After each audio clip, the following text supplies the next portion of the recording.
Thank you, Natalie. Thank you for allowing me to talk to you today about what we're doing. I was very moved by everything I have heard today, and so that shows us what we're working for. And so I will present to you the clinical studies of what we're doing on the samples and a bit of our work on influenza virus. Selected a few data just to illustrate and be able to go into detail with these data to make sure everybody understands what I will be presenting. And I tried to make it as clear as possible and as easy to follow. So some of you might find this too easy. Maybe some of you might find it a bit hard to follow, but don't hesitate if you want me to repeat anything. And so as we've talked about before, we've mentioned cell types. So the human body is made of a variety of cell types. You have nerve cells, bone cells, intestinal cells, skin cells, and they all share three things in common. So they all have a plasma membrane around the cell. They have a cytoplasm and they have a nucleus, as we've seen before. And around the nucleus, there's the nuclear envelope that allows to sequester what's in the nucleus from what's in the cytoplasm. With microscopy, you can look at cells with different resolutions depending on what microscope you're using. So here, for instance, you can see a cell, and in purple inside here, you see the nucleus. This is also a cell, it's more resolutive, and you can see the nucleus in blue. And so today we will be focusing on the nucleus because it's where the genetic material is found. So you probably have already heard about chromosomes, and you know that it's a tight winding of DNA. So if you completely unwind the chromosomes, you get the double-stranded DNA helix. And this is the handbook of life. It encodes everything that's in our bodies, and it carries our genes, and so it's instructions for gene expression. And how this happens is through copying DNA into RNA, and then RNA is copied into proteins. And so when you get a mutation on DNA, you will find it on the RNA and sometimes also on the protein. And when there's a mutation in a protein, proteins all have different functions. And so it might impact the function of the protein or the localization in the cell. And in the case of RunVP2 and the ANE1 mutations, you find the mutations on the proteins. So as we've seen earlier, RunVP2 is located at the nuclear pores. So the nuclear envelope actually has holes where there's an assembly of different proteins. And RunVP2 is found on the outer side of the nucleus. This is what we've seen before. It's what a nuclear pore looks like. So it's an assembly of proteins called nucleophorins. It has a central ring. On the nuclear side, they assemble into what we call a basket, and on the cytoplasmic side, they make fibrils. And so RunVP2 is the main component of these fibrils. And through its localization at the pores on the nucleus, RunVP2 is involved in controlling the shuttling of molecules between the nucleus and the cytoplasm, for instance, RNA. It also controls the quality of the RNAs and remodels them. It controls the import of proteins. As Alex mentioned, it also can modify proteins by simulation. And through these different functions, RunVP2 is involved in gene expression and in the immune response. But how exactly is something we still don't quite understand exactly how. And so our aim is to understand how RunVP2 is involved in the pathogenesis of the ANE1 and answer many unanswered questions. So many of questions we've asked here today. So how ANE1 mutations impact gene expression. We've talked about RunVP2 being involved in inflammation triggered by influenza viruses. Why is it often influenza viruses that trigger episodes? We've also mentioned if maybe there might be other ANE1 associated mutations, and we've talked about sequencing, genomic variability, and also do mutations in RunVP2 alter the localization of RunVP2? And so to try to answer these questions and many others, most of you have agreed to give a small blood sample, and that was harvested and will be harvested by Dr. Pierre Meyer at the Hospital CHU of Montpellier. And what we will be doing with Natalie, starting in like 1 hour, is isolating the immune cells present in the blood. And then to answer the different questions, I've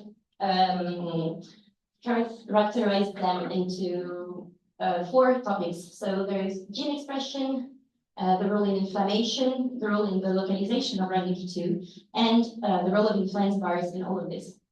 So the part on gene expression will be presented to you tomorrow morning by Dr. Shui Chen.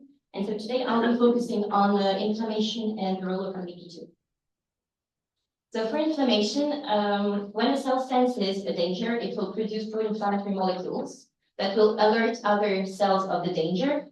And they will do this by binding to receptors on cells, which will tell the cell to activate itself and go eliminate the danger. And so what we want to know is how ANE1 mutations impact the inflammatory response to infection. What could be impacted is the intensity of the response. We could imagine also it impacting the nature of the response, and to get a first insight of how RAMP2 is involved in inflammation, we first tried to characterize the role of RAMP2, so regardless of your mutations, just to understand how it's linked to inflammation. And to do so, we did something that was previously mentioned by Alex. The fact of removing something and seeing how it impacts the cell helps us to understand what's the role of this thing. So here we remove RAMP2 to see how it impacts inflammation when RAMP2 is not there. So we had control cells and cells where we removed RAMP2.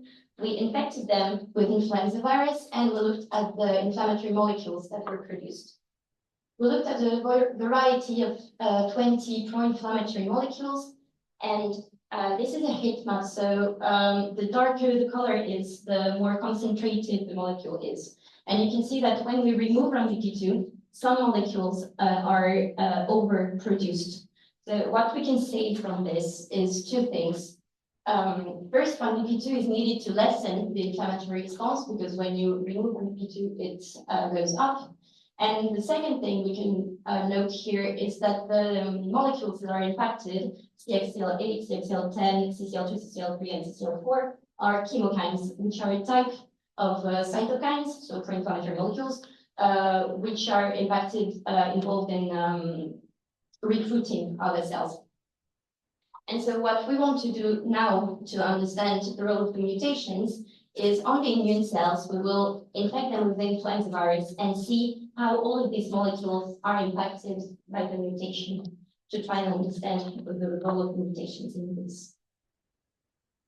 Concerning the role of influenza virus, I'm going to present just 3 data. I want to go into detail with this data to make sure everybody understands what we did there. And just to talk a bit about virology, viruses are very small particles from 0.01 to 0.1 micrometers. And to compare this to something we've already talked about, compared to a cell, it's 100 times smaller. And to compare a cell to something we all know, compared to human hair, it's 5 to 7 times smaller. So this is electron microscopy, and you can see hair strand here. And this would be, the circle would be the size of a cell. So viruses are really, really tiny particles, but they can do a lot of damage. And in the environment, a virus cannot reproduce itself. It needs to infect a cell in order to make more viral particles. And how the virus is going to infect the cell depends on the virus, because they come in a variety of shapes and forms. To this day, there is more than 11,000 viral species that are described. And so depending on what the virus, what structure it has and what it carries inside, it's going to explain how it infects the cell. And so for influenza virus, this is what a particle looks like. So it has a viral envelope, which is made of lipids, and on the lipids, on the envelope, it carries proteins. And inside the viral envelope, you have the viral genome, which is made of 8 different segments of RNA. And to express its genome for viruses, it's a bit like for gene expression in humans, as I said before. To make proteins, you need to copy viral RNA into proteins. But to make these viral RNAs, you don't copy DNA, but another kind of RNAs that we call negative RNAs. And so for copying these RNAs, it's done by viral proteins that are called PD1, PD2, and PA. So which copy negative RNAs into positive ones and positive ones into negative ones. Then when influenza virus infects our bodies and reaches the target cell, it will infect the cell by interacting with receptors at the plasma membrane. And this will trigger the internalization of the particle inside the cell. Then viral RNAs are released into the cytoplasm. Then they're imported into the nucleus, where the first step of viral gene expression happens. So the copying of negative RNAs into positive ones. And these positive RNAs go back out of the nucleus, where the second step occurs, where they're made into proteins. And among these proteins, some are imported back into the nucleus. And so, for instance, you have PD1, PD2, and PA, which I just mentioned, that copy RNAs into other kind of RNAs. And this step is necessary to make new negative genomic RNAs in order to make at the end more particles. So these genomic RNAs go back out of the nucleus and new particles are released. And so there's 4 steps of shuttling between nucleus and cytoplasm during this viral cycle, where RANBP2 could be involved. And we try to understand where RANBP2 works in this viral cycle. So as previously, we have control cells and cells depleted of RANBP2. And first thing we did was look at the quantity of viral RNA inside the cell. And what we've seen was that when we deplete RANBP2 from the cell, we see an increase of viral RNAs, and it's the case for both types of viral RNAs. So we thought that because these RNAs are copied by PD1, PD2, and PA, maybe what could be involved in these steps I just described could be the re-import back into the nucleus of the PD1, because this step is necessary for the replication of RNA. So we looked at the quantity of PD1 in the nucleus. Yes, so this is immunofluorescence, and what you're looking at here in green is PD1. So you can see PD1 in the nucleus and in the cytoplasm of the cells, but when you deplete RANBP2, what you see is an increase of nuclear fluorescence, which means an increase of PD1 in the nucleus. So when you remove RANBP2, you get more PD1 in the nucleus. So we get more viral RNA, we get at the end more viral particles that are produced.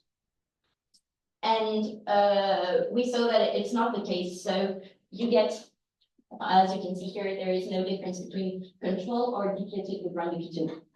So this means that in the absence of RANBP2, there's more PD1 imported into the nucleus. It then makes more viral RNAs, but there's no more viral particles produced. And what happens when you accumulate viral RNA inside the cell is that it triggers inflammation. So this is the first work that started to study the role of influenza virus in regards of RANBP2. So Alex presented all the parts about RANBP2 and immune pathways, but we really want to focus and add the viral part to this question of how all 3 are connected together. And so that's what we will be focusing on now. And with that, I would like to thank my lab, so the lab of Montpellier, where I work, and everybody who's involved in doing these experiments. And I would like to thank the CNRS of Montpellier and the sponsors who made this event possible, and you for your attention, and I'll be glad to answer your questions.